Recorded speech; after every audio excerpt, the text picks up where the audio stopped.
Subscribe to my channel and hit the bell icon so you never miss any video from my channel. کہ رسول اللہ صلی اللہ علیہ وسلم جب تبوک سے واپس آ رہے تھے تو آپ نے اعلان فرمایا 30,000 کی فوج تھی کہ میں اس گھاٹی سے جاؤں گا اور جو عام راستہ ہے اس سے باقی فوج آئے گی. جناب عمار اور جناب حضرت حذیفہ رضوان اللہ تعالی علیہما ساتھ ساتھ تھے اور ان کے علاوہ کوئی بھی نہیں تھا. اس وقت آپ کو قتل کرنے کی شہید کرنے کی کوشش کی گئی اور یہ موضوع چل رہا ہے. اب ان میں سے ایک موضوع یہ آتا ہے کہ کچھ کو دوبیلے کا پھوڑا نکلے گا یا دوبیلے کے مرض میں مبتلا ہوگا. البتہ یہ ذہن میں رہے کہ دوبیلہ کے پھوڑے کی اتنی اہمیت نہیں ہے. سب سے زیادہ اہمیت کہ جس چیز کی جانب رسول اللہ صلی اللہ علیہ وسلم نے بہت زیادہ توجہ دلائی وہ یہ کہ جو بھی علی کا مخالف ہے وہ منافق ہے. لہٰذا دوبیلہ نکلے نہ نکلے، سند صحیح ہو نہ صحیح ہو، معاویہ کی موت دوبیلہ سے ہوئی ہو یا لقوے سے ہوئی ہو یا قرہ سے یعنی سردی کی بیماری کی وجہ سے ہوئی ہو کہ ہر وقت سردی لگتی ہو، یہ ایک الگ موضوع ہے، یا ان سب چیزوں کی وجہ سے ہوئی ہو. اصل موضوع ہے کہ جو رسول اللہ صلی اللہ علیہ وسلم نے ارشاد فرمایا یا علی لا یحبک الا مؤمن ولا یبغضک الا منافق. علی تم سے کوئی محبت نہیں کر سکتا مگر یہ کہ وہ مومن ہوگا اور کوئی بغض نہیں رکھ سکتا مگر یہ کہ وہ منافق ہوگا. بس اگر کوئی لعنتیں بھیجے، گالیاں دے سالوں، اور یہ سلسلہ 100 سال سے زیادہ چلتا رہا کہ مولا امیر المؤمنین پر گالیاں دی جاتی تھیں ممبر سے، حتیٰ بنو امیہ کے ختم کرنے کی کوشش کے بعد بھی ہوتا رہا اور پھر جنگیں کی گئی مولا امیر المؤمنین سے، تو بغض کے بعد منافق ہو جاتا ہے. گالیاں اور لعنتوں اور جنگوں کے بعد تو بلا شک انسان منافق ہو جاتا ہے. تو ڈسکشن علمی طریقے سے ہونا چاہیے. اب یہ جو گفتگو ہے یہ ایک موضوع ہے کہ معاویہ کو دوبیلہ کے ذریعے سے ان کی موت واقع ہوئی. اب جو کام میں نے اس میں کیا تھا، جو ترتیب دی تھی، اس کو میں نے پھر چھوڑ دیا اور آپ کے سامنے اس وقت ایک تصویر ہے، اور یہ تصویر ہے سعودی عرب کے ایک محقق کی کہ جو کھل کے کہتے ہیں کہ میں ناسبی نہیں ہوں، اور ان کا نام ہے حسن فرحان مالکی. اب جو آپ کے سامنے تصویر ہے اس میں آپ دیکھ رہے ہیں کہ وہ قضیہ تحکیم میں امام علی کہہ رہے ہیں، اور اسی طرح سے امام حسین کی مظلومیت کو بھی امام حسین کہہ کر ہی بیان کر رہے ہیں. لیکن آپ بہت سارے لوگوں کو دیکھیں گے، یہ ہماری گفتگو ہے ہمارے برادران اہل سنت سے، کہ اپنے علماء کی آپ خباثت کو سمجھیں کہ وہ رسول اللہ صلی اللہ علیہ وسلم کا جب نام لیتے ہیں تو سلم کر دیتے ہیں، ورنہ آل کا تو نام لیتے ہی نہیں ہیں، کیونکہ سابقہ زمانے میں جو آل کا نام لیتا تھا وہ قتل کر دیا جاتا تھا. بالکل ویسے ہی جیسے آج جلوسوں پہ پتھراؤ کراتے ہیں یہ لوگ. تو حسن فرحان مالکی صاحب نے کتاب لکھی ہے سلسلہ مصالب معاویہ، یعنی معاویہ کی جو برائیاں ہیں ان کو انہوں نے دلیل کے ساتھ بیان کیا ہے. سعودی عرب کی عالم دین ہیں، اور اسی میں آپ کے سامنے جو اس وقت حصہ ہے یہ حصہ ہے حدیث دوبیلہ کا. تفصیل کے ساتھ انہوں نے بہت سارے موضوعات ڈسکس کیے ہیں، کیونکہ کوئی ہم سے سوال کرتا کہ ایسا کیوں کہہ رہے ہیں، تو ہم نے کہا کہ یہ آپ دیکھ لیں، اور واقعی یہ ڈائلاگ کا ماحول ایسا ہونا چاہیے. تو اب آپ کے سامنے ہے صحیح مسلم کی جلد نمبر 5، اور حدیث آپ کے سامنے ہم پڑھ دیتے ہیں کہ رسول اللہ صلی اللہ علیہ وسلم نے فرمایا میری امت میں 12 منافق ہیں، وہ جنت میں داخل نہ ہوں گے اور نہ اس کی خوشبو پائیں گے جب تک کہ اونٹ سوئی کے ناکے میں داخل نہ ہو جائے، یعنی محال ہے کہ یہ جنت میں جائیں. ان میں سے 8 ایسے ہیں کہ ان کے شر سے بچاؤ کے لیے تمہاری کفایت ایک ایسا پھوڑا کرے گا جو آگ کے جلتے ہوئے دیے کی طرح اوپر سے سرخ ہوگا اور ان کے کاندھوں میں ظاہر ہوگا یہاں تک کہ ان کے سینوں سے نکل آئے گا. یعنی کچھ مومنین کو تسلی دے رہے ہیں کہ یہ کچھ کے شر سے تو تم دوبیلہ کے ذریعے سے بچ جاؤ گے. اور ہم بتا چکے دوبیلہ ہو یا نہ ہو یہ اتنا اہم موضوع نہیں ہے. اصل موضوع تو یہ ہے کہ جو بھی مولا امیر المؤمنین کے مقابلے میں آیا اس کا نفاق کافی ہے. اب آپ کے سامنے ہے تاریخ طبری جلد نمبر 4 اور صفحہ نمبر 134 اور 35. ایک دفعہ ابو موسیٰ سیاہ برنس سر پر پہنے ہوئے معاویہ کے پاس آئے اور کہا السلام علیکہ یا امین اللہ. ان کے بارے میں بھی گفتگو انشاءاللہ اگلے اس میں آئے گی. اب آپ دیکھیں کہ رسول اللہ صلی اللہ علیہ وسلم ارشاد فرما رہے ہیں کہ علی میرا وصی ہے، میرا بھائی ہے، میرا اخی ہے. ان کے ساتھ آپ نے 2 دفعہ جو ہے بھائی ہونے کا اعلان فرمایا، ان کو آپ نے پالا، واضح آپ نے ارشاد فرمایا کہ اے علی تم سے کوئی محبت نہیں کر سکتا مگر یہ کہ وہ مومن ہوگا، کوئی بغض نہیں رکھ سکتا مگر یہ کہ منافق ہوگا۔ یعنی جنگ صفین ہو چکی ہے، اور جنگ صفین کے بعد امام حسن پر بھی ظلم ہو چکا ہے، ممبروں پر سے مولا امیر المؤمنین پر یعنی رسول اللہ صلی اللہ علیہ وسلم کے نفس پر، بھائی پر، داماد پر لعنتوں کا سلسلہ ہو رہا ہے۔ ایسے میں ابو موسیٰ کیا کہتے ہیں آ کے، السلام علیک یا امین اللہ، خدا کی پناہ، ایک دشمن خدا کے جس نے نفس رسول سے جنگ کی انہیں امین اللہ کہہ رہے ہیں، جبکہ رسول اللہ صلی اللہ علیہ وسلم واضح فرما چکے ہیں یا عمار تقتلک فیۃ باغیۃ، اے عمار تم ایک باغی گروہ قتل کرے گا، تم جنت کی جانب بلا رہے ہوگے، وہ تمہیں جہنم کی جانب بلا رہا ہوگا۔ ایسے فرد کو یہ کہہ رہے ہیں یا امین اللہ۔ معاویہ نے کہا وعلیک السلام، جب وہ چلے گئے تو معاویہ نے کہا یہ بڈھا اس لیے آیا تھا کہ میں اسے کوئی خدمت دوں۔ ماشاءاللہ، ایک صحابی دوسرے صحابی کو اس طرح سے مخاطب کر رہے ہیں۔ اب اگر یہ جھوٹ بھی ہے تو یہ آپ کی کتاب میں ہے اور یہاں پر بھی لکھنا چاہیے تھا رضی اللہ، اور اگر آپ نے لکھا تو سوال یہ پیدا ہوتا ہے کہ اسے اگر کوئی پڑھ لے اور اگر کہیں لکھ دے تو آپ اسے قتل کریں گے، لیکن خود اس کو آپ چھاپیں گے۔ واللہ کوئی خدمت اسے میں نہ دوں گا، یعنی کسی قسم کا عہدہ میں اس کو نہ دوں گا۔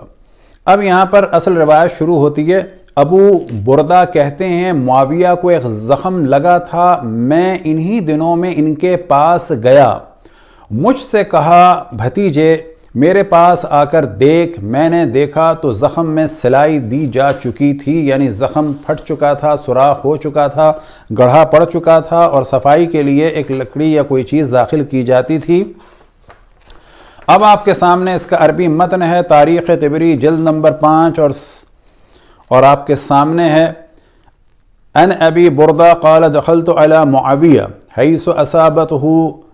قرحۃ، اب بعض جگہ قرحہ بھی ہے قرحہ بھی ہے، فقال حلم یا اخی،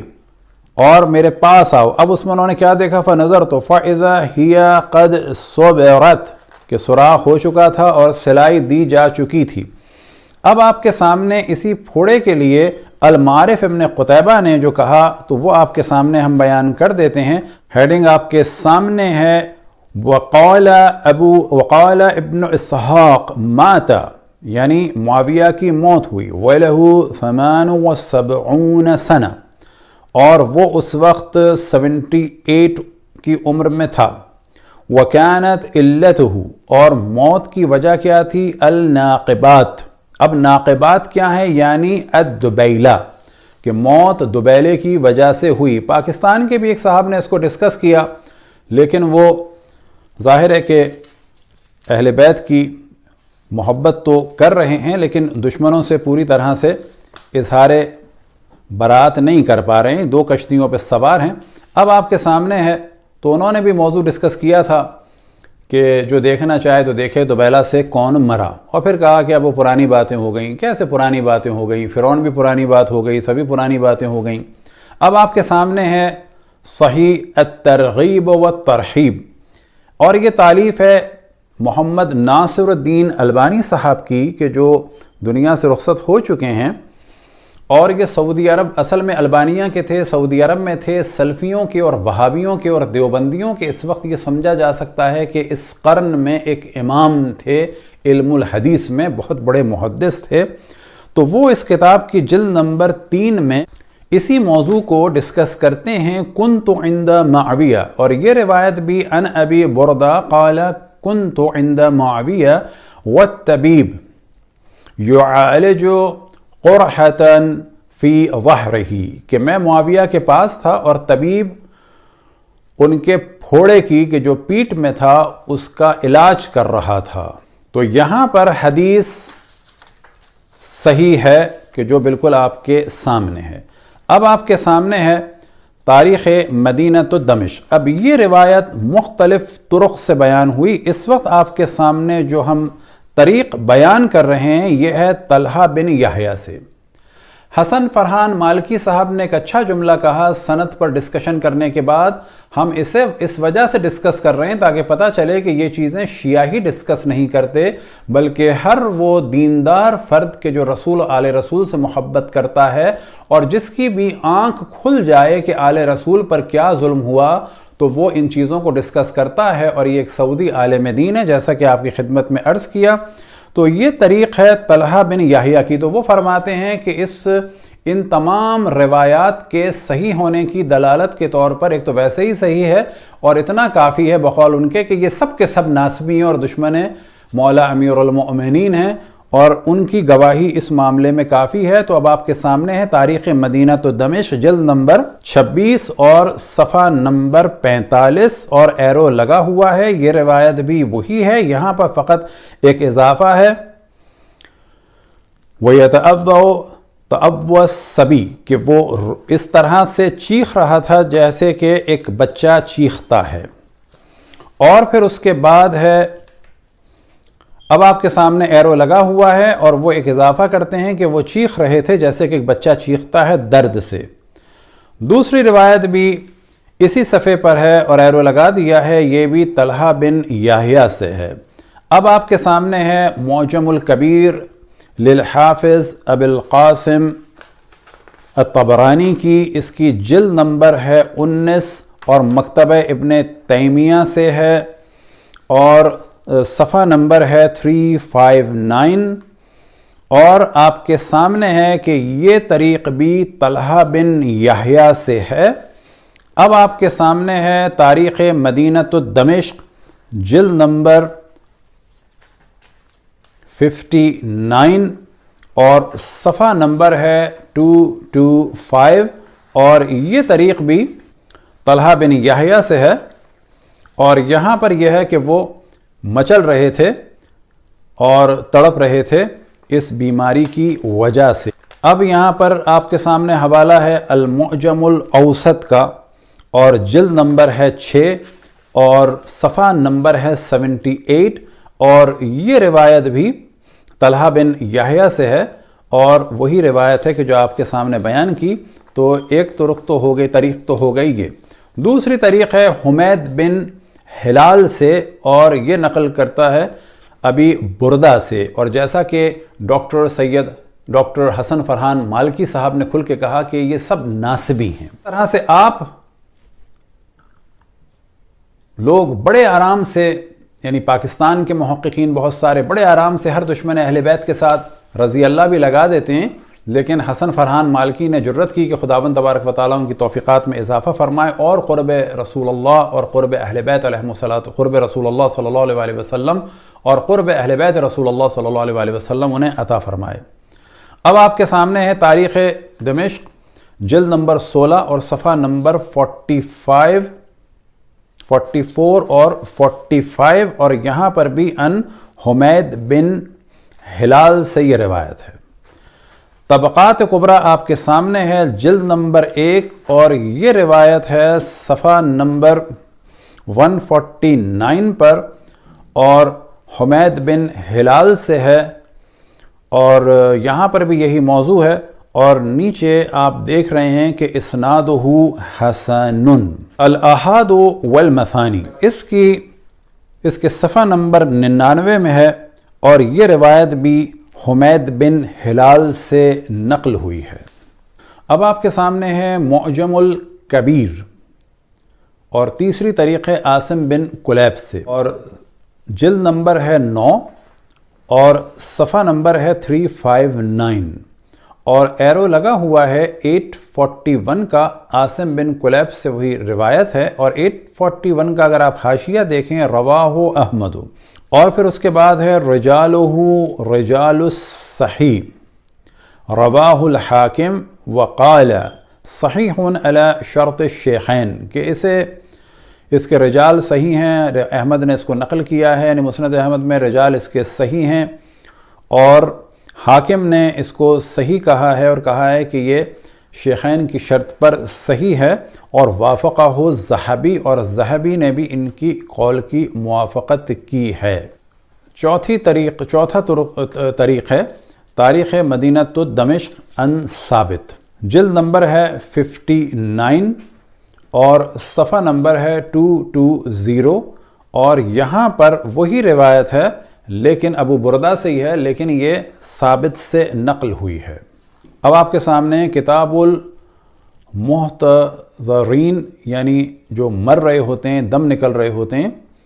اس کے بارے میں کتاب احتضار سے، اور اس کے بھی صفحہ نمبر 210 اور 11 پر ثابت سے روایت ہے کہ جو آپ دیکھ سکتے ہیں۔ پھر ہم عرض کریں کہ ساتھ میں دو اور وجوہات بھی معاویہ کی موت کی بیان ہوئی کہ جن میں سے ایک لقوہ تھا اور ایک قرہ، یعنی سردی لگنے کی بیماری، کہ ہر وقت سردی لگتی رہتی تھی، اور ممکن ہے یہ سب کچھ ہوا ہو، اور ممکن ہے کوئی اسے کہے کہ ایسا کچھ نہیں ہوا، لیکن جو بھی مولا امیر المومنین کے مقابلے میں آیا، اور خصوصاً جناب عمار کے قاتلوں کے لیے رسول اللہ صلی اللہ علیہ وسلم بیان فرما چکے تھے، مولا امیر المومنین کے لیے واضح بیان فرما چکے تھے، یا علی لا يحبك الا مؤمن ولا يبغضك الا منافق، کہ علی تم سے کوئی محبت نہیں کر سکتا مگر یہ کہ وہ مومن ہوگا، کوئی بغض نہیں رکھ سکتا مگر یہ کہ منافق ہوگا، اور ساتھ ہی جناب عمار کے لیے فرمایا تھا کہ تقتلک فیۃ باغیۃ۔ اب بعض دفعہ جو لوگ روافظ کہتے ہیں تو یاد رکھیں جو رسول اللہ کو چھوڑ کے باقی وہ بھی روافظ تھے، کیونکہ رافضی کے معنی ہے چھوڑ کے جانے والے، اور اگر رافضی کے معنی ہیں اصحاب کی مخالفت کرنے والے تو جنہوں نے مولا علی کی مخالفت کی وہ رافضی ہیں، جن خواتین نے مخالفت کی وہ رافضات ہیں، اور آپ ان رافضیوں کے اور رافضات کے چاہنے والے ہوئے۔ لفظ رافضی میں بالنفس سے ہی نہ کوئی برائی ہے نہ کوئی اچھائی ہے، ڈیپینڈ کرتا ہے کہ رسول اللہ کو چھوڑ کے بھاگنے والے رافضی کیسے تھے، اور مولا امیر المؤمنین پر لعنتیں بھیجنے والے اور جنگ کرنے والے رافضی کیسے تھے۔ رسول اللہ کو چھوڑ کے بھاگنے والوں اور مولا علی سے جنگ کرنے والوں کو جنہوں نے چھوڑا، یعنی ہم، وہ رافضی کیسے ہیں۔ خداوند تبارک و تعالیٰ سے دعا ہے کہ تمام مسلمانوں کو علمی ڈسکشن کی توفیق عطا فرمائے اور حق بیان کرنے کی توفیق عطا فرمائے۔ دعا ہے کہ تمام ادیان اور مذاہب کے ساتھ اچھے تعلقات ہوں، کیونکہ یہ ٹکراؤ تمام مذاہب اور ادیان کے لیے خطرناک ہے۔ وصلی اللہ علی محمد وآلہ الطاہرین ولعنۃ اللہ علی اعدائہم اجمعین۔